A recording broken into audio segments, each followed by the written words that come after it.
Good morning, everyone. Today we are going to study the chapter India, the Peninsular Plateau. Our country consists of a large plateaus located to the south of the northern fertile plains known as Southern Plateau.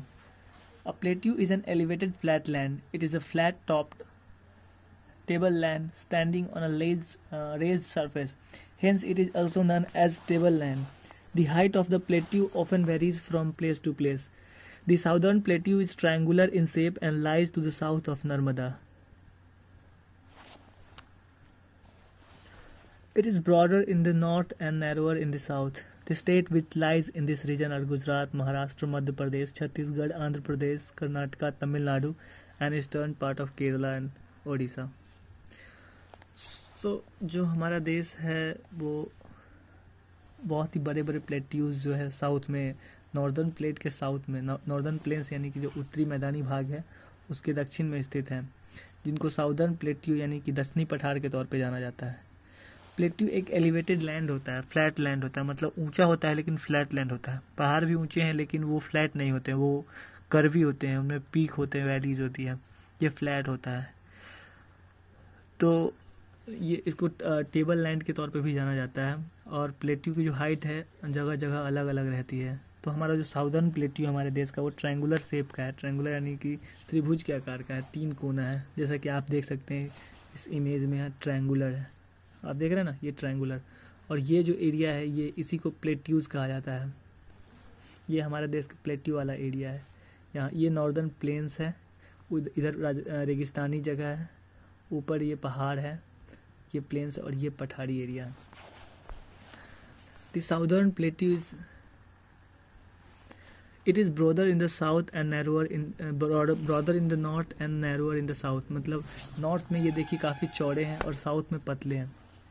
The state which lies in the region are Gujarat, Maharashtra, Madhya Pradesh, Chhattisgarh, Andhra Pradesh, Karnataka, Tamil Nadu and eastern part of Kerala and Odisha. The southern plateau lies on the south of the northern plains and extends up to Kanyakumari, the southernmost tip of India. The southern plateau is surrounded by hills. To the northwest of the plateaus lie the Aravalli Hills, Vindhya and Satpura Range. The Rajmahal Hills are to the northeast. The Western Ghat are in the west and Eastern Ghat lies in the east. The Nilgiri and Cardamom Hills are towards the south. तो जो southern plateau होता है वो southern plateau, हमारा जो plateau पूरा इतना है इसमें साउदर्न ये दक्षिणी भाग को कहते हैं, जो कि नॉर्दर्न प्लेन से साउथ में आता है और कन्याकुमारी तक जाती है। कन्याकुमारी सबसे साउथ मोस्ट पॉइंट है और ये हिल्स से चारों तरफ से साउदर्न प्लेट्यू है, हिल्स से घिरा हुआ है। इसके नॉर्थ वेस्ट में अरावली श्रेणी है, इस तरफ अरावली श्रेणी है, ठीक है, इस तरफ जो अरावली श्रेणी है। फिर नॉर्थ वेस्ट में अरावली है, विंध्य है, सतपुरा रेंज है। Rajmahal hills are to the north east, north east में राजमहल हिल्स है। एंड वेस्टर्न घाट जो है पश्चिम में है और ईस्टर्न घाट है पूर्व में है। तो यहाँ पे वेस्टर्न घाट, यहाँ पे ईस्टर्न घाट, राजमहल हिल इसके नॉर्थ ईस्ट में, नॉर्थ और ईस्ट, यहाँ नॉर्थ ईस्ट एरिया हो गया। और the Nilgiri and cardamom hills are toward the south, तो दक्षिण दिशा में नीलगिरी हिल्स है और कार्डामोम हिल्स जो है ये दक्षिण में आती है। तो ये हमारे peninsular plateaus. The rivers of the south are fed by rain. They are not perennial rivers. They are flooded with water during and after the rainy season. Most rivers such as Godavari, Mahanadi, Krishna and Kaveri rise in the west and flow into the Bay of Bengal in the east. This is because the Deccan Plateau slopes from west to east. Narmada and Tapi are only rivers which flow from east to west in Arabian Sea. Dams have been built on the rivers to store water. They help in irrigation and also provide electricity. The Naga Arjun Sagar Dam, for instance, is one such dam which is situated on river Krishna. तो जो reverse होते हैं south में, वो जितने भी reverse होते हैं वो बारिश के पानी से ही ये मतलब उसमें पानी आती है। वो पेरेनियल रिवर्स की तरह नहीं होते। पेरेनियल रिवर्स होते हैं जो बर्फ़ पिघलने पे पानी जो गिरती है, वो हमेशा पेरेनियल रिवर्स में पानी हमेशा रहते हैं नॉर्मली। लेकिन ये जो फेड बाय रेन जो होते हैं जितने रिवर्स, सिर्फ बारिश के मौसम में खूब पानी होती है, बारिश खत्म होते ही पानी खत्म हो जाती है, ठीक है। तो बहुत सारे ऐसे रिवर जैसे गोदावरी है, महानदी, कृष्णा, कावेरी, और ये जितने भी नदियां हैं ज़्यादातर वो वेस्ट यानी पश्चिम से ढलान उनका शुरू होता है, जैसे आपको मैप में दिखाते हैं। इधर से शुरू होकर इधर की तरफ जाती है, पश्चिम से पूरब की तरफ जाती है, क्योंकि इस प्लेट्यू का जो ढलान है वो वेस्ट से ईस्ट की तरफ, यानी कि इधर ढलता है। तो ज़्यादातर नदियाँ यहाँ से बहते हैं और पूर्व दिशा में भी बंगाल में जाती हैं। लेकिन कुछ कुछ नदियाँ, 2 नदी ऐसे हैं जो पश्चिम की तरफ बहती हैं। वो इसलिए क्योंकि नर्मदा और तापी सिर्फ 2 मात्र रिवर है जो ईस्ट से वेस्ट की तरफ बहते हैं और अरबियन सागर में, यानी अरब सागर में जाके गिरते हैं। The central highlands include the Malwa plateau in central India and the छोटा नागपुर हिल्स। एक second.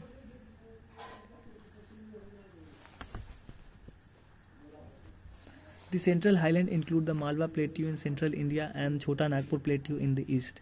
The river Chambal, Betwa and Son originates in central highlands. They flow northwards and join the Ganga and the Yamuna. The Narmada and Tapi rivers begin in Vindhya hills and flow west towards the Arabian Sea. The Malwa Plateau is bounded by Aravali hills in northwest and the Vindhyas in south. It has fine black soil which is ideal for growing cotton and oilseeds. The Chota Nagpur Plateau covers Jharkhand, western Odisha and northeastern Chhattisgarh. These regions are full of minerals such as coal, iron, manganese, bauxite, mica and other minerals. तो जो central highlands यानी कि जो बीच का जो पठार के बीच में जो ऊंचे जगह है उसको सेंट्रल हाईलैंड्स कहते हैं। उसमें मालवा प्लेट्यू है, छोटा नागपुर प्लेट्यू ईस्ट में है, मालवा प्लेट्यू सेंटर में है। वहाँ बहुत सारी नदियाँ जैसे चंबल, बेतवा, सोन वो सेंट्रल हाईलैंड से ही स्टार्ट होती है और उत्तर दिशा में बहती है और आगे जाके गंगा और यमुना में जा मिलती है। नर्मदा और तापी जो नदी है वो भी विंध्या हिल से ही शुरू होते हैं और पश्चिम की तरफ बहते हैं और अरब सागर में जा गिरते हैं। मालवा प्लेट्यू जो है अरावली हिल्स से घिरा हुआ है नॉर्थ वेस्ट एरिया में, मतलब उत्तर पश्चिम इलाके में अरावली हिल्स से घिरा हुआ है। यहाँ पे बहुत ही काले, मतलब जो काले वो होते हैं, मिट्टी यहाँ की काली होती है और कॉटन उगाने के लिए बहुत ही अच्छी होती है। यहाँ पे कॉटन की खेती होती है, सूती कपड़ा हम पहनते हैं। और यहाँ पे बहुत ही मिनरल्स मिलते हैं जैसे कि मिनरल्स जैसे कि कोयला, आयरन, मैंगनीज, बॉक्साइड, मिका और बहुत सारे मिनरल्स, खनिज पदार्थ यहाँ भारी मात्रा में पाए जाते हैं। Deccan Plateaus.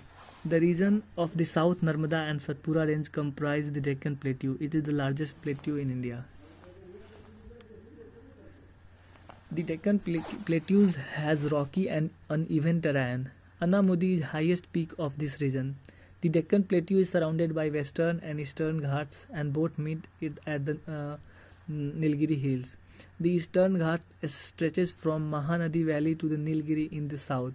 They are irregular and cut by rivers that fall into Bay of Bengal.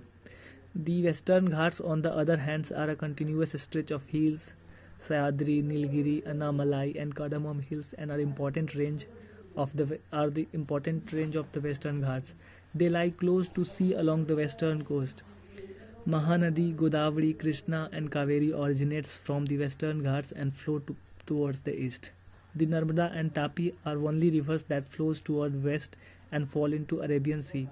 The Godavari is the longest river in Deccan Plateau. The region covers the states of Madhya Pradesh, Chhattisgarh, Jharkhand, Odisha, Maharashtra, Karnataka, Andhra Pradesh and Tamil Nadu. तो देखिए ये Deccan plateau है, आप zoom करके दिखा रहे हैं। ये एरिया जो है इसको डेक्कन प्लेट्यूज बोलते हैं। ये हैदराबाद सब एरिया है, सब डेक्कन प्लेट्यूज। तो इधर पीछे उसके वेस्ट साइड में वेस्टर्न घाट है जो यहाँ से लेके शुरुआत होती है, पूरा वेस्ट से कवर किए हुए हैं। सामने ईस्टर्न घाट है जो डेक्कन प्लेट्यूज को ईस्ट से घेरे हुए हैं। और ईस्टर्न घाट और वेस्टर्न घाट आके यहाँ पे नीलगिरी हिल्स और कार्डामम हिल्स के आसपास मिलते हैं। जो वेस्टर्न घाट्स पे नीलगिरी हिल्स है, इस तरफ अरावली रेंज है जो कि इसको नॉर्थ वेस्ट में घेरी हुई है। और ईस्टर्न घाट्स में आपको दिख सकते हैं महानदी है और बहुत सारी नदियां हैं। और यहाँ पे चारों तरफ इधर भी हिल्स बहुत सारे हैं और इधर भी हिल्स बहुत सारे हैं, ईस्टर्न घाट और वेस्टर्न घाट। और इस तरह से ये डेक्कन प्लेट्यू चारों तरफ से घिरा हुआ है इन सब चीज़ से। Life in the region. The southern plateaus covers the following state. तो जो साउदर्न प्लेट्यू इसमें ये सारे स्टेट्स आते हैं। पहला Madhya Pradesh. This is centrally located state of India. Bhopal is its capital. Other big cities include Gwalior, Indore and Jabalpur. Pachmarhi is a beautiful hill station. The Kanha national park and the Bandhavgarh national park are the tiger reserve. The Chandela dynasty temples are of Khajuraho are world famous. Panna diamond mines, wheats and cottons are the main crops grown in the reason.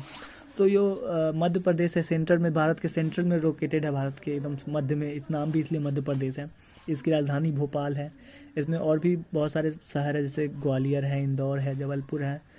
और पचमढ़ी एक hill station यहाँ पाया जाता है, पचमढ़ी नाम से. और Kanha national park और बांधवगढ़ नेशनल पार्क भी, टाइगर रिजर्व भी है यहाँ पे. चंदेला डायनेस्टी का जो खजुराहो का वर्ल्ड फेमस टेम्पल यहाँ पाया जाता है. पन्ना डायमंड माइंस भी यहीं पे है.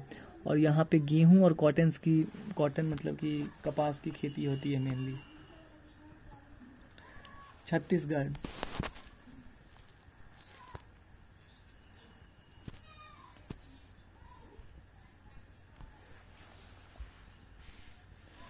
Chhattisgarh lies to the south of Chota Nagpur Plateau. Raipur is the capital of this state. The state is rich in minerals, coal, iron and manganese are mined here. Bhilai steel plant is located in this state. The farmers of this state grows rice, linseed, betel and watermelon. तो छत्तीसगढ़ जो है वो छोटा Nagpur plateau के south में यानी दक्षिण में आता है. इसकी राजधानी रायपुर है और यहाँ बहुत सारे मिनरल्स पाए जाते हैं. कोल, आयरन, मैंगनीज. कोल यानी कि कोयला, आयरन यानी कि लोहा, मैंगनीज यानी कि अब्रक होते हैं. ये सब यहाँ पाए जाते हैं. और यहाँ काफ़ी इंडस्ट्रीज भी है. भिलाई में स्टील प्लांट भी लोकेटेड है. तो यहाँ के जो फार्मर्स है वो चावल उगाते हैं, लाइनसीड उगाते हैं, बेटल, वाटरमेलन ये सब उगाते हैं. अब Jharkhand. It is rich in minerals and forest resources. Ranchi is its capital. Many big industries are located here due to plenty of resources like iron, coal and manganese. Other big cities are Jamshedpur, Bokaro, Dhanbad. Damodar and Subarnekha are famous rivers. The state possesses plenty of minerals in form of coal, iron and manganese. All minerals are mined here. Jharkhand में भी बहुत ही ज़्यादा खनिज पाए जाते हैं, minerals पाए जाते हैं. बहुत ही जंगल है यहाँ पे. रांची इसकी राजधानी है. बहुत सारे इंडस्ट्रीज यहाँ पे हैं, बहुत सारे रिसोर्स हैं आयरन का, कोल का. आयरन जो छत्तीसगढ़ में पाए जाते हैं. तो ये जो एरिया है ना, जितना भी प्लेट्यू वाला एरिया है, मिनरल से भरे हुए हैं. काफ़ी सारे इसमें बड़े सिटी जैसे जमशेदपुर है, बोकारो है, धनबाद है. और यहाँ पे 2 नदियाँ हैं फेमस, दामोदर और सुबर्णरेखा. 2 फेमस रिवर्स हैं. इस स्टेट में बहुत सारे मिनरल्स हैं. अब आगे हम पढ़ते हैं उड़ीसा के बारे में. Bhubaneswar is the capital city and Puri is the city of temples. The Jagannath temples and the famous Rath Yatra attract everyone, many tourists every year. Cuttack is the main industrial city. Odisha is famous for its textile and silver work. Odissi is popular classical dance of Odisha. People here speak Odia. तो उड़ीसा की राजधानी भुवनेश्वर है जो कि capital city है, राजधानी है. और यहाँ पे एक पूरी एक शहर है जहाँ बहुत सारे मंदिर हैं. यहाँ पे जगन्नाथ टेम्पल है और यहाँ पर का जो रथ यात्रा होता है पूरे साल बहुत सारे टूरिस्ट लोग को आकर्षित करता है. कटक यहाँ का मेन इंडस्ट्रियल सिटी है कटक. और उड़ीसा टेक्सटाइल और सिल्वर वर्क के लिए फेमस है. टेक्सटाइल मतलब कपड़ों का उद्योग, और चांदी के जो बहुत सारे सामान यहाँ बनते हैं, तो इसके लिए उड़ीसा फेमस है. Odissi is the popular classical dance. Odissi एक पॉपुलर क्लासिकल डांस है यहाँ उड़ीसा का, और लोग यहाँ की उड़िया बोलते हैं.